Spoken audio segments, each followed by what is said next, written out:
Hola, buenos días para todos. Mi nombre es Cristian Ramírez, psicólogo de la Corporación El Progreso. Hoy, como siempre, entonces los vengo acompañando para hablar de un tema y que conozcamos un poco. Hoy, por ejemplo, vamos a hablar de la prevención del suicidio. Lo hago porque, pues, conmemorando el Día Internacional de Prevención del Suicidio, entonces quiero que conozcamos un poco sobre este tema y que de pronto pues nos empapemos para tener en cuenta algunos factores que pueden generar o ser generadores de riesgo, ¿cierto? Entonces, para empezar con este tema, quisiéramos hablar de la depresión, ¿cierto? ¿Por qué? Porque digamos que en el suicidio la depresión es un tema que está muy de la mano o relacionado directamente con este tipo de situaciones, ¿cierto? Entonces el DSM-5 nos da algunos criterios que son importantes que se cumplan, como mínimo 5, para hablar de depresión. Yo les voy a contar algunos, no todos los que nos cuenta el DSM-5, que me parecen como muy importantes. Y el primero es que nos dice que para que una persona esté deprimida, su estado de ánimo deprimido debe perdurar la mayor parte del día, ¿cierto? Y esto debe ser casi todos los días, como sentirse triste, vacío, sin esperanza, y que en niños y adolescentes el estado de ánimo incluso puede llegar a cambiar de ser un estado tranquilo a generar situaciones de irritabilidad, ¿cierto? El segundo factor que nos habla el DSM-5 es disminución importante del interés o placer por todas las actividades la mayor parte del día y casi todos los días, ¿cierto? El siguiente ítem que nos dice es pérdida importante de peso sin hacer dieta como tal, o aumento de peso en el caso contrario, ¿cierto? Entonces, modificación como tal de más del 5% del peso corporal en un mes, ¿cierto? Esta modificación, entonces, como ya lo decía, es disminución o aumento de peso, y esta se da también incluso por la disminución o aumento del apetito casi todos los días. Otro de los factores con los que se debe cumplir es insomnio o hipersomnia casi todos los días. Y otro factor es fatiga o pérdida de energía casi todos los días. Definitivamente que perdamos esa energía vital, que se nos dificulte hacer lo que normalmente hacemos, ¿cierto? En nuestras labores de la casa, en el trabajo o en el estudio, ¿cierto? Otro de los factores con los que se debe cumplir es la disminución de la capacidad para pensar o concentrarse o para tomar decisiones casi todos los días. Y por último, uno de los factores también que me parece más importante y que se correlaciona con el tema que vamos a hablar es pensamientos de muerte recurrentes. No solo miedo a morir, sino también entonces que se presenten ideas suicidas recurrentes sin un plan determinado o intento de suicidio o un plan específico para llevarlo a cabo. Como tal, entonces, estas son digamos que algunos de los criterios que el DSM-5, que es el manual de diagnóstico en psicología o en salud mental, nos dice que debemos cumplir para hablar de depresión. Entonces, para concluir, hablamos de que la depresión, según lo que nos cuenta y todos los criterios que nos indica el DSM-5, no es lo mismo hablar de depresión a un estado de ánimo pasajero de tristeza, ¿cierto? Cuando hablamos de que, pues, erróneamente tendemos a juzgar a una persona porque nosotros decimos, este está deprimido, ¿cierto? Realmente no es que esté deprimido, si es que hoy amaneció triste, si es que dentro de 8 días posiblemente volvió a amanecer un poco triste, con el ánimo bajo, ¿cierto? Para que sea depresión, estos estados tienen que perdurar incluso en cierto modo en el tiempo. Entonces, para hablar de suicidio y para pensar en cómo prevenir este fenómeno que hoy en día es considerado un problema de salud mental, vamos a abarcar algunas características de esta situación, que es una realidad de la cual pues todos hacemos parte, ¿cierto?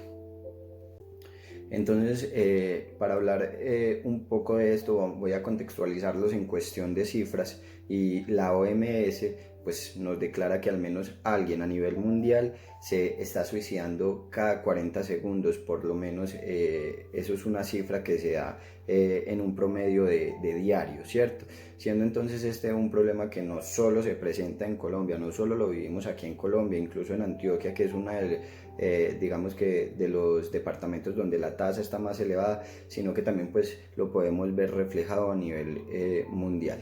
Entre las estadísticas de 2009 y 2018, pues nos dicen que en Colombia hay un aproximado de 3.832 suicidios al año, ¿cierto? Y que en Colombia se suicidan más hombres que mujeres, dato importante, ¿cierto? Aunque eso no quiere decir que porque más hombres se suiciden, pues entonces que las mujeres no sea que lo intenten mucho, sino que básicamente ¿qué pasa?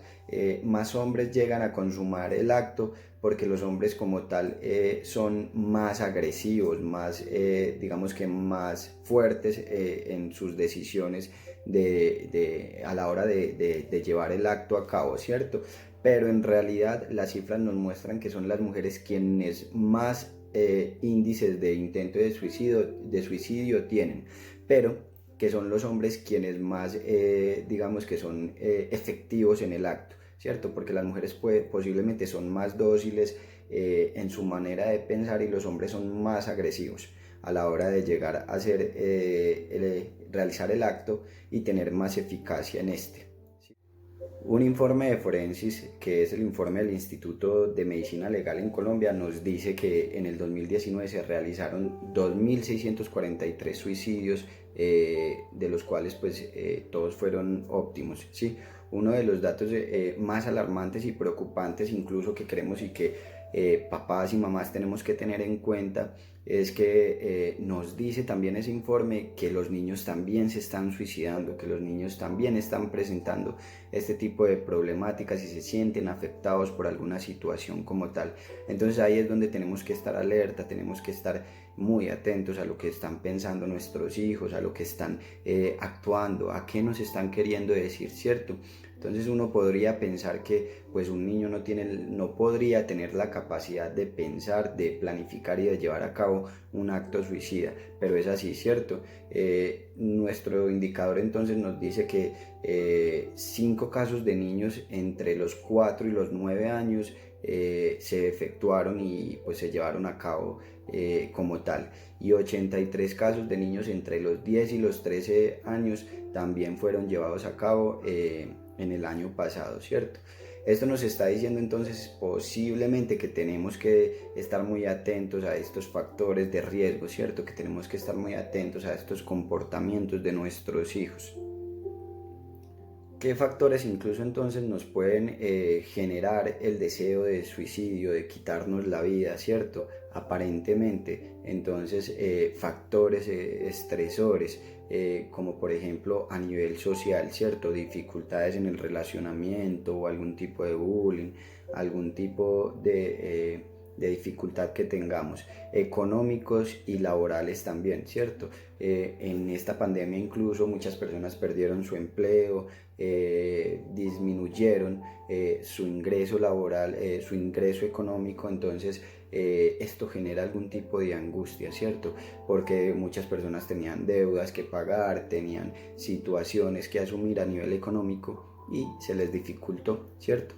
Otro entonces de los factores de riesgo, como ya lo decía, entonces son trastornos psiquiátricos o de base, ¿cierto?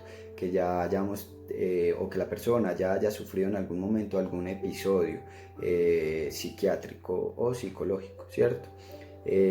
Otro entonces como tal es la comunicación del intento a otras personas, ¿cierto?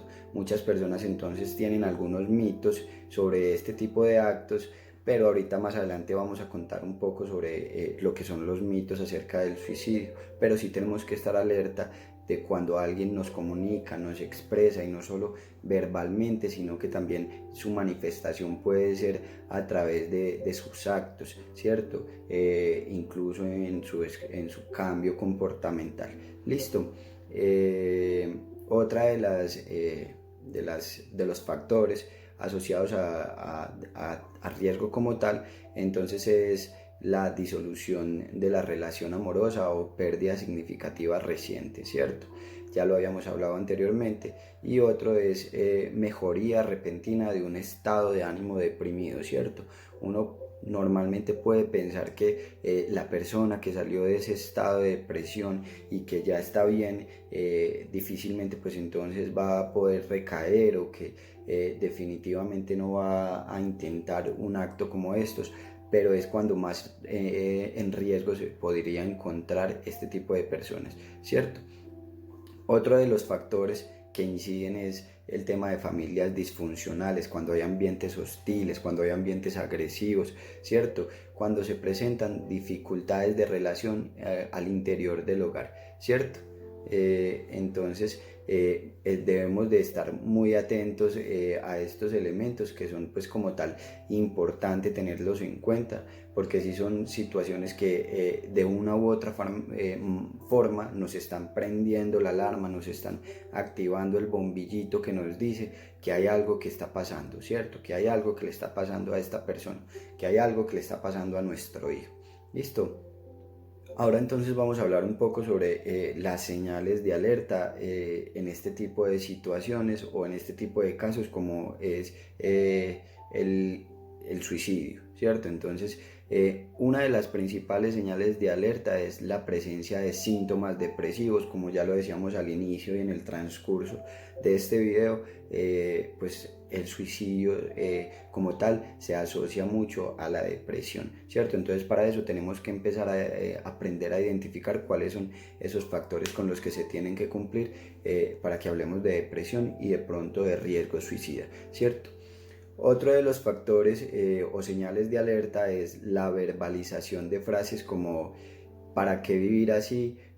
Pues si no vale la pena, ¿cierto? O por ejemplo, cuando alguien dice me voy a dormir y ojalá mañana no me tuviera que despertar, ¿cierto? Ojalá me quedara dormido para siempre. Eso también es una manifestación de deseo de muerte, ¿cierto? Otro es que la persona incluso deje de tomar su tratamiento y acumule toda la medicación, ¿cierto? Ahí es donde tenemos que estar muy alertas al tema de por qué no está tomando su tratamiento, porque incluso está escondiendo la medicación o la está acumulando, ¿cierto? Otra y muy importante que debemos tener en cuenta y se presenta mucho en nuestros adolescentes es el hacerse daño a sí mismo, ¿cierto? El cutting que llamamos, o la automutilación, ¿cierto? Pues infringirse daño a sí mismo es una forma de manifestación de deseo de muerte, ¿cierto? Entonces aquí tenemos como tal todas las señales de alerta que podemos encontrar incluso en personas con este tipo de situaciones, para que nosotros estemos muy atentos y empecemos a hacer, incluso a utilizar las rutas de atención, las cuales pues incluso en Marinilla, pues la alcaldía municipal y en compañía de la Secretaría de Salud con el municipio crearon ya su ruta de atención y nos las muestran a continuación. Bueno, y entonces por último, pues voy a hablarles de algunos mitos que se tienen acerca del suicidio, de las personas suicidas y de quienes lo intentan, ¿cierto? Entonces, el primer mito es un mito muy conocido y nos dice que el que se quiere matar no lo dice, ¿cierto? Criterio muy equivocado, cuidado, porque esto pues definitivamente nos conduce a no prestar atención a las personas que manifiestan sus ideas, que manifiestan sus deseos, ¿cierto?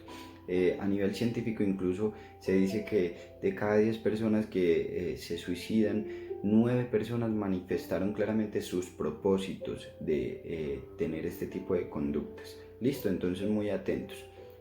Otro de los mitos es uno que dice por ahí que el sujeto que se repone de un acto suicida no lo va a volver a hacer, no lo va a volver a intentar. Cuidado, eso no es cierto, ¿cierto? Incluso pues el criterio científico nos dice que casi la mitad de los que han atravesado por alguna crisis suicida y consumaron como tal el suicidio, pues lo llevaron a cabo después de los 3 primeros meses tras la crisis emocional, ¿cierto? Entonces cuando todos creían que el peligro había pasado es cuando definitivamente este tipo de personas están más en riesgo de volver a recaer. Bueno, y por último, entonces, otro mito que nos dice es que todo el que se suicida es un enfermo mental. Cuidado, grave error. Lo primero que tenemos que hacer es no encasillar este tipo de población, ¿cierto? No podemos empezar a señalar, no podemos empezar a etiquetar a este tipo de personas, ¿cierto? Entonces, a nivel científico nos dice que los enfermos mentales se suicidan con mayor frecuencia que la población en general, ¿cierto? Pero que no necesariamente hay que padecer un trastorno mental para hacerlo. Obviamente, no cabe en duda de que todas las personas que se suicidan están pasando por un sufrimiento, ¿cierto? Entonces, como para terminar, pues definitivamente una persona que se suicida definitivamente no es porque quiera quitarse la vida, sino porque quiere acabar con un dolor, con un sufrimiento, ya sea emocional, ¿cierto? Con una carga que tenemos encima. Y realmente esto es lo que quieren, terminar con ese padecimiento que definitivamente alguna situación les trae o les está presentando, pues este tipo de sentir emocional o como tal vivencial, ¿cierto?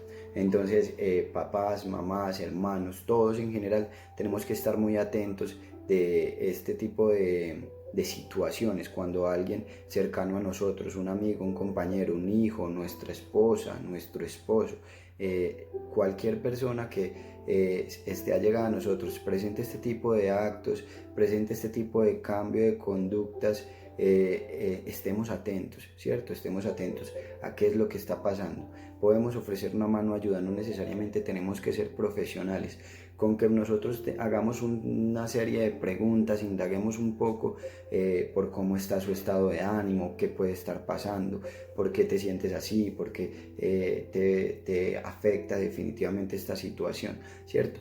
Y cuando logremos incluso indagar por eso, podemos hacer preguntas más directas como en algún momento has pensado en suicidarte o quitarte la vida. Otra de las preguntas es, ¿has pensado cómo hacerlo, cierto? ¿Has pensado cuándo hacerlo, cierto? Esas son incluso preguntas muy efectivas para este tipo de población que a veces incluso nos pueden responder con sinceridad. ¿Listo? Entonces, esto sería todo por el día de hoy. Espero que les sea de utilidad y nos vemos en una próxima ocasión. Que estén muy bien. Hasta luego.